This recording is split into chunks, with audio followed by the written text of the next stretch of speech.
तर चला, नमस्कार विद्यार्थी मित्रांनो, पुन्हा एकदा स्वागत आहे तुमच्या आवडत्या चॅनलमध्ये. तर बघा, आपण खूप साऱ्या एक्झाम्सची तर माहिती घेतोच आहेत. तर त्याचबरोबर आपण काय करणार आहोत, त्याच्या एक्झाम पॅटर्न आणि एक्झाम सिलेबसबद्दलही आपण त्याची माहिती घेत आहोत. तर बघा, आता आपण सगळ्या एक्झाम्सची पहिले आपण एक्झामचा व्यवस्थित त्याच्याबद्दल इन्फॉर्मेशनची व्हिडिओ अपलोड करतोय आणि त्याच्यानंतर एक्झाम पॅटर्न आणि एक्झाम सिलेबस.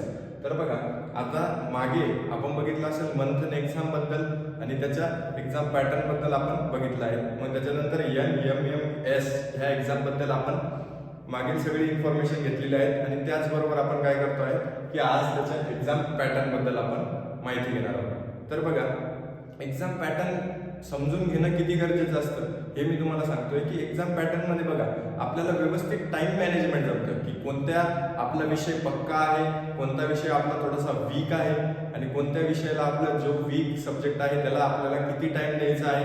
मॅथ्सला जास्त वेळ लागतो कारण की मॅथ्समध्ये सॉल्विंग असते.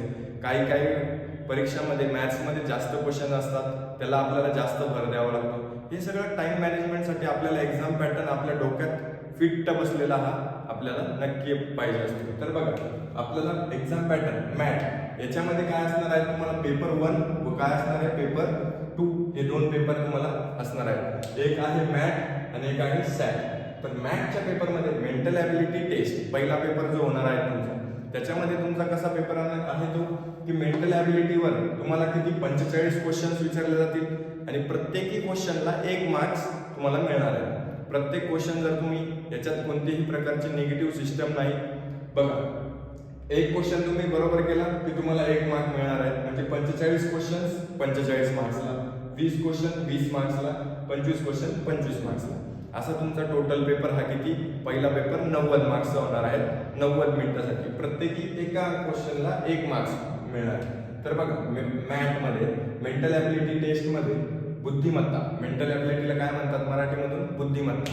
तर बघा, मेंटल ॲबिलिटी बुद्धिमत्ताचे किती प्रश्न येणार आहेत तुमच्याकडे, पहिल्या पेपरमध्ये 45 प्रश्न 45 मार्क्सला, एक प्रश्न 1 मार्क्सला आणि प्रत्येकी क्वेश्चनसाठी तुम्हाला किती मिनिटं भेटणार आहेत, 1 मिनिट. म्हणजे 90 मार्क्सचा पहिला पेपर, 90 क्वेश्चन्स त्याच्यात असणार आहेत आणि 90 मिनिटं ते काय भेटणार आहेत तुम्हाला, टाइम भेटणार आहे. तर बघा, 90 मिनिटात म्हणजे किती, 1.5 तास तुम्हाला भेटणार आहे. तर बघा, पहिला पेपर होईल मेंटल ॲबिलिटीचा, पहिला पेपर असेल तुमचा मॅथचा, त्याच्यात पहिला सब्जेक्ट असेल मेंटल ॲबिलिटी 45 मार्क्सला. याच्यात किती मार्क्स असतील, 45 क्वेश्चन असतील 45 मार्क्स. दुसरा आहे इंग्रजी होईल तुमचा 20 मार्क्सला, 20 क्वेश्चन असतील 20 मार्क्सला. इंग्रजीमध्ये तुम्हाला खूप सारे टॉपिक्स असतात, ग्रामर असतं. हे ग्रामर वगैरे तुम्हाला काय केलं जाईल, तुम्हाला आपण पुढे जी याची सिरीज चालू करणार आहे NMMSची, त्याच्यात मी तुम्हाला सगळं काही व्यवस्थित पुस्तक आल्यानंतर तुम्हाला व्यवस्थित सिरीज वाईज शिकवणार आहे. तर बघा, आणि तिसरा जो सब्जेक्ट राहणार आहे तुम्हाला हिंदीला किती मार्क्स राहणार आहेत, 25.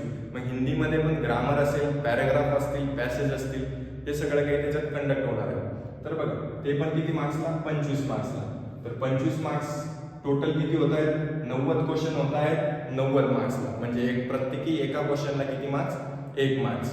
आणि तुम्हाला याच्यासाठी भेटणार आहे 90 मिनिटं.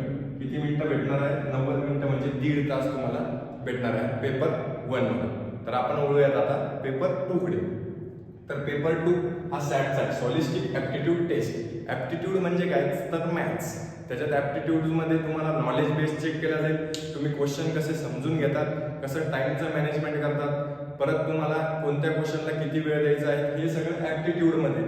जसं की स्पीड, टाइम, डिस्टन्स असतं, ॲव्हरेज, या सगळ्या क्वेश्चन्स तुम्हाला याच्यात विचारले जाईल, वर्क अँड टाइम.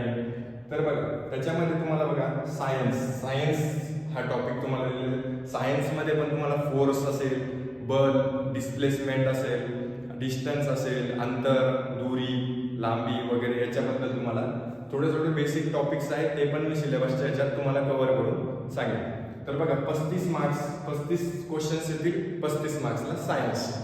तर दुसरा आहे सोशल स्टडी, सामान्य ज्ञान. सामान्य ज्ञानाविषयी तुम्हाला प्रत्येक एक्झाममध्ये जर तुम्ही गेले तर सामान्य ज्ञानाबद्दल तुम्हाला क्वेश्चन्स असतातच. त्याचे 35 क्वेश्चन्स येतील. आणि मॅथ्स तर आपल्याला सर्वांना माहितीच आहे. मॅथ्स काय की गणितामध्ये तुम्हाला 20 मार्क्सला 20 क्वेश्चन्स येतील. असे टोटल पेपर 2 पण किती, 90 मार्क्स 90 क्वेश्चन्स, 90 मार्क्सला 90 क्वेश्चन, आणि तरी तुम्हाला वेळ भेटणार आहे तेवढाच 90 मिनिटं. म्हणजे प्रत्येकी पेपर 2 मध्ये पण काय भेटणार आहे आपल्याला, एका क्वेश्चनला 1 मिनिट भेटणार आहे.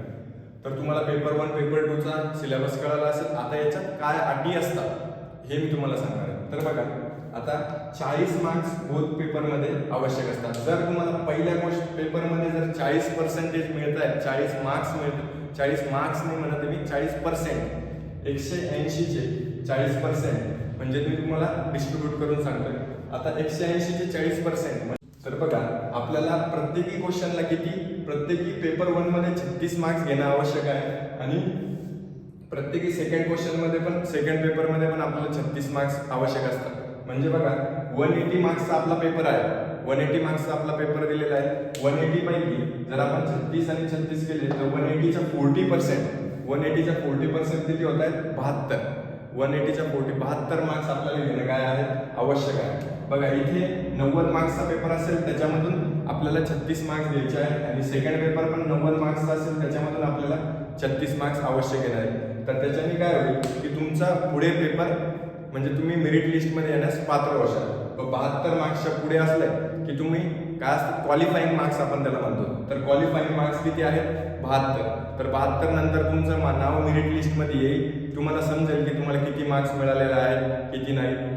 180 पैकी तुम्हाला किती मार्क्स घ्यायचे आहेत, 72 मार्क्स तुम्हाला काय करायचे आहेत, कंडक्ट करायचे आहेत.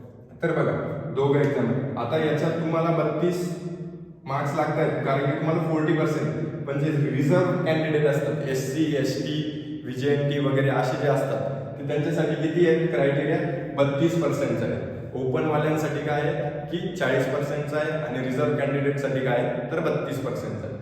तर बघा टोटल किती, टोटल आपला 180 मार्क्सचा पेपर असेल, टोटल किती मार्क्सचा पेपर असेल, 180 मार्क्सचा, 180 मार्क्सचा. वेळ किती, क्वेश्चन्स किती असेल, 180, आणि टाइम पण भेटणार आहे तुम्हाला 3 घंटे, 3 आवर्स, म्हणजेच काय 180 मिनिट, 180 मिनिट तुम्हाला काय भेटणार आहे, टाइम भेटणार आहे. म्हणजे प्रत्येकी एका क्वेश्चनसाठी 1 मार्क्स आणि एका क्वेश्चनसाठी 1 मिनिट तुम्हाला भेटणार. तर व्यवस्थितरित्या तुम्ही जर याची व्यवस्थित तयारी केली तर तुम्हाला याचा नक्की स्कॉलरशिपचा फायदा भेटेल. याच्यामध्ये काय काय स्कॉलरशिपचा काय काय फायदा आहे मी तुम्हाला प्रिव्हियस जो आपला मागचा व्हिडिओ होता त्याच्यात सगळं काही व्यवस्थित समजून सांगितलं आहे. जर तुम्हाला एक्झाम पॅटर्नमध्ये काही जर अडचणी असतील तर मी खाली डिस्क्रिप्शनमध्ये कमेंट बॉक्समध्ये तुम्हाला पिन करून माझा नंबर पण दिलेला आहे, त्याच्यावर तुम्ही कॉन्टॅक्ट करून मला अजून अधिक इन्फॉर्मेशन तुम्ही घेऊ शकता. आणि जर तुम्हाला अशाच एक्झाम्सबद्दल, एक्झाम पॅटर्नबद्दल जर तुम्हाला माहिती हवी असेल तर नक्की चॅनलला सबस्क्राईब करून ठेवा आणि बेल आयकॉनला प्रेस करून ठेवा. त्याच्याने तुम्ही जेव्हा पण मी एखादा नवीन व्हिडिओ अपलोड करेल तर तुम्हाला लवकरात लवकर त्याचं नोटिफिकेशन मिळून येईल. तर तुम्हाला नक्की व्हिडिओ आवडला असेल तर लाईक करा, शेअर करा, जास्तीत जास्त विद्यार्थ्यांकडे पोहोचवण्याचा प्रयत्न करा. थँक्यू.